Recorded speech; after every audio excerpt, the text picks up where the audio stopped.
The village of Darun was a bustling place filled with merchants, farmers and traders who worked hard to make a living. In the heart of the village, nestled between a bakery and a blacksmith shop, stood a small but well-kept store owned by a man named Ibrahim. He was a merchant known for his honesty and dedication to his work. Every morning he would wake up before dawn, say his prayers and prepare his shop for the day. His wife, Amina, and their 2 young children were the light of his life. Though he was not rich, he provided for his family with sincerity and hard work. Years ago, when he first dreamed of expanding his business, he had borrowed a large sum of money from a wealthy lender named Hakim. Hakim was one of the richest men in the village, known for his cold heart and sharp mind. He charged high interest on his loans and took advantage of those who were desperate. Despite this, Ibrahim had no choice but to accept the money, promising to pay it back over time. For years, Ibrahim worked tirelessly to keep his promise. Every month, he made payments to Hakim, often sacrificing his own comforts to ensure the debt was cleared. Slowly, coin by coin, he paid back the money he owed.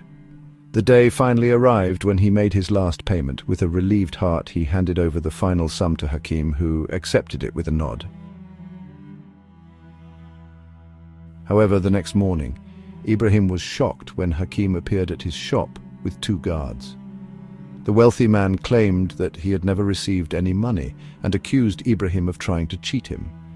The accusation sent a wave of shock through the village. People gathered around, whispering and murmuring amongst themselves. Ibrahim tried to explain, but without any proof, his words carried no weight. His records had been lost in a fire the previous year, and he had no witnesses to support his claim. The case was taken to the village ruler, a wise but aging man named Malik. After hearing both sides, Malik had no choice but to rule in favor of Hakim. Without evidence, the law was clear. He had to repay the debt once again. Ibrahim felt his world collapse around him. How could he gather such a large sum again? How could he tell his wife and children that they would soon lose everything? That night, heartbroken and exhausted, he fell to his knees and prayed. He pleaded for justice, for a miracle, for some sign that honesty still mattered in the world. His tears soaked the ground as he whispered his final words to the heavens before sleep claimed him. The next morning, the village awoke to shocking news.